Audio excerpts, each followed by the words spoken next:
Voyageurs, installez-vous. Je vous attendais, vous savez. Bon, aujourd'hui, nous allons aborder une époque qui sera le début de tout. Car si la dernière fois nous avons parlé de la naissance et de l'expansion de la civilisation, nous allons aujourd'hui rentrer dans un tout autre domaine.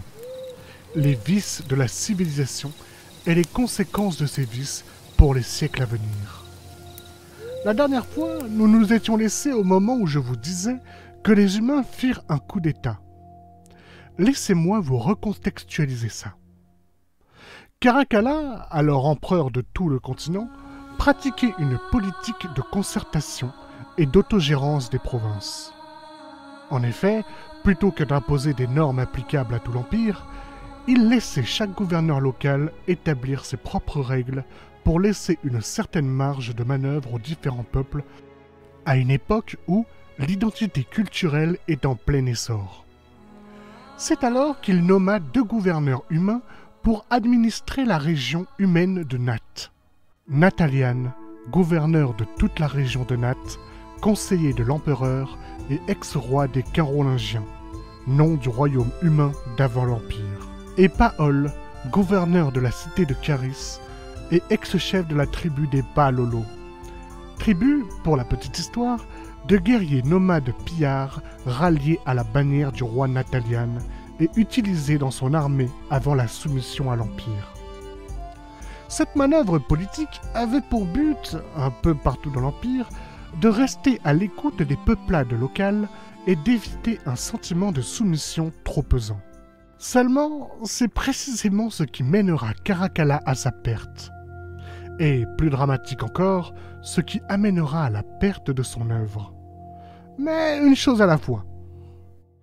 Dans le même temps, Caracalla avait inventé et théorisé de nombreux systèmes politiques. Notamment, il créa le principe de démocratie, Gitejnu ou Gitejnuhu en gruniercien. Le principe est simple, mais peut paraître encore révolutionnaire pour les humains que vous êtes. Les membres du peuple votent l'ascension au trône du roi. Le roi devra être un citoyen majeur qui n'aura pas suscité explicitement l'envie de prendre la tête du pays et qui devra obéir au peuple. Une fois sur le trône, le roi doit se concerter avec ses conseillers, puis doit proposer un panel de lois et de décisions à l'échelle nationale. Ce faisant, il est censé répondre à des problématiques du peuple ou améliorer le confort de celui-ci.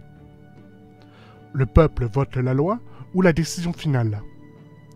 Puis le roi organise l'exécution de la dite décision en coordonnant les ressources du pays. Les rois sont mis sur le trône pour une durée de 1 an.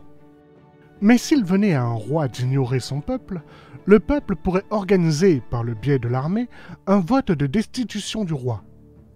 Bref, un État dirigé par un peuple plutôt que par un chef unique et puissant, que ce fut le cas des tribus sauvages de la jeunesse de Caracalla. D'ailleurs, sachez que je me suis permis une petite approximation la dernière fois. J'ai laissé entendre que Caracalla était resté empereur tout son règne. En réalité, la première année, le temps de chasser les géants et d'organiser sa nation unique, il resta empereur. Mais à l'aube de sa seconde année de règne, il voulut mettre en action ce système, et surtout, partir du pouvoir pour retourner à une vie plus simple, plus calme, lassé qu'il était, des querelles incessantes entre Pyroli, Antonine et Crolite qui provoquaient régulièrement des bagarres, des duels clandestins, des intrigues politiques et même à un moment, une révolte. Pour faire très simple, car je sens que vous vous endormez, la différence qu'établit Caracalla entre le royaume et l'empire, c'est qu'en royaume, la priorité du dirigeant, le roi donc, devait être tournée vers l'économie et le peuple. Une démocratie donc. Alors qu'en situation d'empire, un état temporaire que l'on peut déclarer en temps de crise, la priorité du dirigeant, de l'empereur comme on l'appelle à ce moment-là, se portera sur l'armée et la mise en œuvre des moyens nécessaires pour l'ensemble de la nation. Donc sans forcément concerter le peuple. Un système plus rapide, mais plus liberticide donc. Bref, pour en revenir à ce que je disais, Caracalla, au milieu de ses 2 années de règne, passa officiellement l'Empire en royaume. Mais puisque tout le monde y était habitué, et aussi que le nom jouissait maintenant d'un certain prestige, tout le monde continua de l'appeler Empire. Et Caracalla garda symboliquement le titre d'empereur alors qu'il était concrètement roi. Enfin bon, c'est compliqué. Mais tout ça pour dire, j'y viens, que Caracalla tenta à 3 reprises de quitter le pouvoir. Et 8 fois, il fut réélu, piégé par son propre système. C'est donc en l'an -2, comme nous l'avions dit, que les humains vont faire un coup d'État. De façon très ironique, c'est la trop tolérance de Caracalla qui va lui valoir une réputation de tyran. Ça peut paraître paradoxal, mais en fait c'est très simple. Voyant que l'empereur ne se faisait pas trop regardant sur les affaires internes et qu'il ne se déplaçait en personne que très rarement en hâte, les gouverneurs locaux en profitèrent pour faire passer une série de mesures horribles au nom de l'empereur. Besoin d'or ? Facile, on augmente les impôts et on fait passer Caracalla pour le commanditaire. Et là, vous pourriez objecter que le peuple local a bien dû se rendre compte du problème lorsque l'empereur est devenu roi. Alors oui, mais non. C'est bien tenté, mais le peuple local ayant déjà mal vu en soi la soumission à l'Empire. Même si celle-ci est venue sans résistance du roi de l'époque. Puis, ayant subi pendant 1 an les faux égarements de l'empereur, et une propagande locale quotidienne et omniprésente, anti-Caracalla, quand la démocratie arriva chez eux, ils étaient déjà tous fanatisés. Donc, comme tout fanatique sous propagande quotidienne, qui se respecte, ils ont trouvé le moyen de faire dire aux faits l'inverse de ce qu'ils veulent dire. En l'occurrence, la démocratie et les tentatives de départ de Caracalla passèrent aux yeux des humains de Nath pour des coups de communication et de la propagande, preuve que Caracalla était en réalité un monstre qui cherchait à manipuler et à exploiter le peuple. C'est ainsi qu'en -2, au 3e mois de l'été, les 2 gouverneurs humains prirent Caracalla en otage avec une troupe d'élite humaine et exigea qu'il passe officiellement le pouvoir impérial, et on parle cette fois de vrai pouvoir impérial, à Natalian.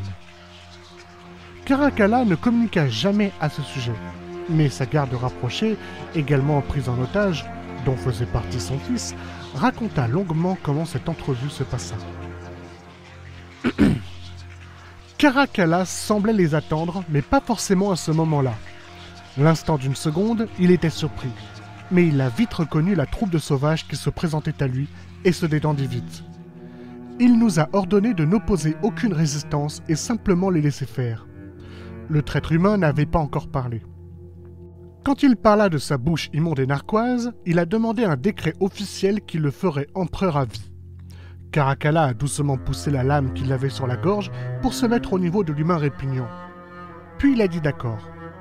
D'accord, mais la Grignircienne devient indépendante et vous ne l'envahirez pas, sinon je vous reconquiers. Le sauvage sans culture ni honneur qui se trouvait face à lui répond. Mais c'est quoi la Grignircienne ? Pas la cité impériale au moins. Caracalla, toujours noble et droit, dit alors la région du berceau, Beruna et ses alentours ainsi que la Crète. L'excrément humain réfléchit 1 minute, peut-être 2, puis rangea son arme. D'accord, lui dit-il. Je t'offre ton royaume et ne reviens jamais ici, sinon je te fais tuer. Caracalla posa son regard impérieux sur les pourceaux humains. Ceux-ci, ne pouvant soutenir son regard, baissèrent leurs armes et nous relâchèrent. On a alors pu escorter l'empereur hors de la ville sur nos gardes. Témoignage du capitaine de la garde impériale, lors du coup d'État. Le fils de Caracalla, donc, comme le raconte assez bien ce témoignage au final, Caracalla accepta l'exigence du chef humain, mais il prit la peine de détacher son peuple de ce nouvel empire. Il quitta la capitale, et soit par loyauté, soit par la peur d'un massacre à venir, on estime que 3000 Grignirciennes le suivirent jusqu'au berceau, soit la totalité ou quasi-totalité des Grignirciennes présents dans la capitale. Mais c'est ce qui suivit qui nous fut décrit maintes et maintes fois dans de très nombreux textes, au point d'en devenir un mythe qui participera à fonder la religion grignircienne un âge plus tard et initia une longue tradition au sein de ce que l'on appelle la lignée royale. Quittant la capitale avec sa maigre escorte, Caracalla se retourna et jeta un long regard sur sa cité. Le chef humain lui faisait face. De nombreuses personnes accumulées autour d'eux et sur les murs de la ville observèrent la scène. Après un long silence, le chef humain lui demanda « Que regardes-tu » Ce à quoi l'empereur déchu répondit « Je regarde la décadence de l'Empire. » La foule et l'humain éclatèrent de rire, amusés. Comment l'Empire pourrait-il dépérir juste parce que Caracalla s'en allait? Pourquoi Caracalla dit-il cela alors qu'il tentait de quitter le pouvoir depuis longtemps? Beaucoup rirent ce jour-là. Puis Caracalla partit, accompagné de son peuple, vers le berceau, terre ancestrale de la Grenircienne. Heureusement, le grand mouvement de migration ne réduisit pas le peuple grenircien à l'errance, car sur la fin de son règne, Caracalla avait entamé la construction d'une grande ville dans la partie ouest du berceau, avec pour ambition de la fusionner à la cité impériale via le petit col qui relie économiquement les deux villes. La ville n'était pas prête pour une arrivée si massive, mais suffisamment de structures avaient été mises en place pour accueillir puis finir la ville de paix en colline. Seulement, Caracalla ne vit jamais la fin des travaux, car à peine rentré au berceau, il eut une discussion avec son fils et son petit-fils. Il donna le pouvoir à son fils, lui offrant cette nouvelle grenircienne, et lui interdit de s'attaquer au peuple voisin. Il ordonna que jamais ne soient repris les hautes herbes au peuple des plaines et que nul ne cherche à se venger des humains, tant qu'ils ne trahissent pas leurs paroles. Seule la défense et la riposte devraient autoriser de combattre les humains. Il aurait même dit, toujours selon son fils, alors qu'il s'adressait cette fois à sa garde d'élite et quelques représentants du peuple, « Ce sont des enfants que j'ai éduqués. Maintenant ils se croient grands. Je leur ai donné un choix. Ils ont pris une décision, respectons-la. Laissons-les assumer ce choix. » Puis, après avoir fait une dernière déclaration publique sur la place culturelle de Paix-en-Colline, juste devant son palais inachevé, il s'allongea sur le sol, se mit en position fétale. Puis on dit que les rayons du soleil se sont concentrés sur lui. On dit qu'une aura dorée translucide l'a enveloppé. Une aura chaleureuse, rayonnante. Et que Caracalla se désagrégea en lumière dorée dans l'air, tel un soleil qui se laisserait disperser au gré de ses rayons. Ainsi, Caracalla venait de s'élever.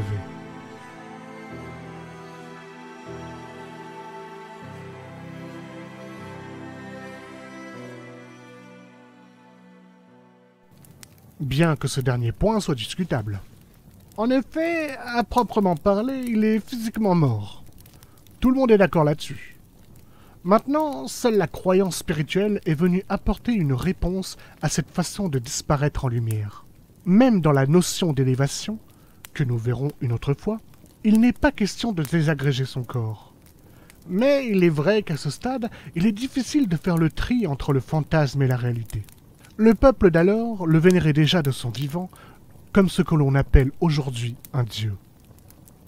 Il y a assez peu de documents qui nous renseignent sur les 2 années qui suivirent, à cause d'une série d'événements catastrophiques qui viendront détruire un bon nombre de documents et de reliques de cette époque en particulier. Mais je suis tout de même obligé de vous faire un résumé condensé des grandes lignes que nous avons retenues de cette période afin de quitter l'ère primaire et d'arriver à l'ère médium. Pour commencer, l'année qui suivit la mort de Caracalla, son fils, dont ne nous est parvenu que le nom de Faucheur, eut fort à faire. Tant pour reconstruire la gloire de son peuple que pour préserver la paix demandée par son père. Tout d'abord, il dut faire la séparation du peuple grenircien. En effet, non seulement les Krolites ne les avaient pas suivis et étaient restés dans l'Empire, mais les grenirciennes, eux, étaient divisés sur la nouvelle marche à suivre. Et beaucoup ne reconnurent pas la nouvelle civilisation grenircienne. Caracalla les avait, certes emmenés au sommet de la gloire, la richesse et l'opulence, mais maintenant qu'il était mort, nul besoin de poursuivre son œuvre, d'autant plus après avoir perdu sa capitale, alors siège de la civilisation. On estime qu'à ce moment-là, 3 groupes se formèrent. Le premier, le plus important, cherchait à fuir la civilisation. Ayant vu les effets de l'attrait de l'or et du pouvoir sur l'esprit, la plupart des Grignarsiennes semblaient qu'il serait préférable d'en revenir à un mode de vie plus simple, plus traditionnel. Ainsi, on estime que c'est entre 1500 et 2000 Grignarsiennes qui éclatèrent en petites tribus nomades et qui se dispersèrent un peu partout dans le berceau et sur la crête, soit bien plus de la moitié. Le second groupe, plus modeste, mais assez conséquent, décida de s'installer à Paix-en-Colline et à travailler à bâtir une civilisation qui prospérerait et suivrait les enseignements de Caracalla. À hauteur d'un petit millier d'individus, ils élurent officiellement le faucheur, roi de Grignarsienne, pour aller dans le sens de la décision de Caracalla. Et finalement, le troisième groupe, d'à peine quelques 300 ou 400 individus, décida de se diriger vers Beruna et de s'y installer en tant que citoyen du royaume Grignarsienne, mais gouverné par l'immortel. Étant donc officiellement rattaché à la couronne Grignarsienne, mais bénéficiant d'un petit gouvernement local plus apte à répondre à leurs besoins. Le faucheur accepta et prit le temps d'organiser les propriétés dans le berceau. Puis il réforma la société grignarsienne. On prête souvent cette décision à Caracalla, mais de ce qu'on en sait, c'est plutôt à cette époque que fut décidé d'établir une méritocratie qui mettrait en avant la nécessité des paysans à la survie de la nation. Ainsi, les paysans furent les premiers à bénéficier d'aides économiques d'État, mais surtout à jouir de privilèges sociaux et politiques, en faisant une caste importante au sein de la société. Puis, le jeune roi prit la décision, après une longue négociation avec le peuple, de s'ouvrir au commerce avec l'empire voisin. Cela a permis, outre le fait de revigorer la richesse locale, de faire passer via les marchands et autres voyageurs une propagande anti-humain tout en récoltant des informations. Une propagande anti-humain qui, d'ailleurs, n'a eu aucun mal à trouver son public.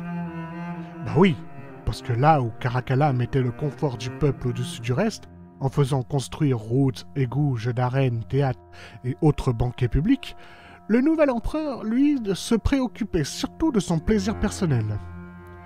Natalian rétablit dans tout l'Empire le système d'impôts, aboli en quelques mois par Caracalla car jugé immoral. Une pratique qui consistait à rendre de l'argent sans raison sur la rente des travailleurs, suite à quoi il saisit plusieurs propriétés pour en faire les siennes. Il annula les payes d'État pour les métiers instables. Il commit de nombreux meurtres et arrestations hasardeuses au nom d'une croyance en une entité suprême importée de Nat. Il ne suivait aucune décision du peuple et fit simplement arrêter les votes pour les grandes décisions. Et pour finir, il ne cessait de rabaisser les peuples qui n'étaient le sien d'origine. À cela, ajoutons un événement qui peut être vu comme un parfait hasard, ou non, mais cette première année de règne coïncide avec l'année du tout premier hiver de l'histoire de la lande de l'île. Alors que jusqu'ici, été et printemps s'enchaînaient, on vit en l'an -1 un automne pour la première fois. Puis la neige et le froid. Non habituée à de telles conditions, la cité impériale ne comptait plus que 3000 à 4000 habitants à l'aube du printemps suivant, pour 9000 à 10 000 à l'entrée de l'hiver. Une véritable hécatombe. C'est donc en l'an 0 que tout s'accéléra. En l'espace de 2 mois, tout changea. Face à la gestion désastreuse de Natalian, l'effondrement économique et démocratique de l'Empire, les peuples des plaines se soulevèrent. Assez étrangement, les Krolites qui réclamaient leur indépendance depuis longtemps ne les aidèrent pas, mais profitèrent bien du chaos ambiant pour libérer leur région et signer une alliance militaire avec la Grignarsienne dans un même temps.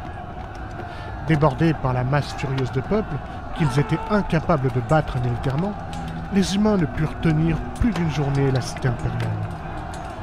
Mais Natalian n'avait pas dit son dernier mot. Il revint 1 mois plus tard avec une armée bien plus préparée et nombreuse que celle des peuples des plaines. Et ils pillèrent la cité impériale. Ils prirent tout ce qui pourrait leur servir afin de renforcer leur propre royaume, puis ils mirent le feu à tous les quartiers de la ville pour éviter toute représailles. Forts de leur victoire facile, grâce à une attaque éclair et surprise sur une nation pacifiste en pleine reconstruction, ils décidèrent de recommencer. Un mois plus tard, une incursion humaine dans le berceau secoua le continent entier. Le peuple qui avait fait ployer tous les autres et qui restait à ce jour invaincu militairement, ne put riposter et perdit près de la moitié de sa population. Du millier de nomades qui arpentaient le berceau, 200 survécurent de justesse. Des presque 2000 citoyens de paix en colline, seul un petit millier échappa au massacre. Bien que n'ayant pas combattu depuis son ascension au trône, le faucheur se battit, dit-on, avec la vaillance de l'empereur, alors que des hommes de foi emmenaient en sécurité son fils à l'intérieur du sanctuaire de la capitale, avec d'autres enfants pour le sauver. Le faucheur fut malheureusement abattu par 2 coups de lance et une flèche, puis sa tête décapitée fut jetée sur le parvis du sanctuaire de la capitale. La porte fut enfoncée par l'élite Palolo. Les gardiens des esprits furent éventrés. Certains enfants égorgés. Olorea Carnil, fils du faucheur, petit-fils de Caracalla, fut reconnu par ceux-ci. Il fut attaché à l'autel du sanctuaire. Un fil de fer fin fut placé autour de sa gorge, de façon à ce que, s'il se débat, il s'entaille lui-même la gorge. Puis, les hommes de Natalian verrouillèrent le sanctuaire, avec les enfants survivants à l'intérieur, et y mirent le feu. La légende veut que les cris de Olorea Carnil retentirent plus longtemps que n'importe quel autre cri, et que ceux qui se trouvaient à proximité de l'incendie n'entendirent ni crainte ni douleur, mais une haine si profonde qu'elle défiait la mort.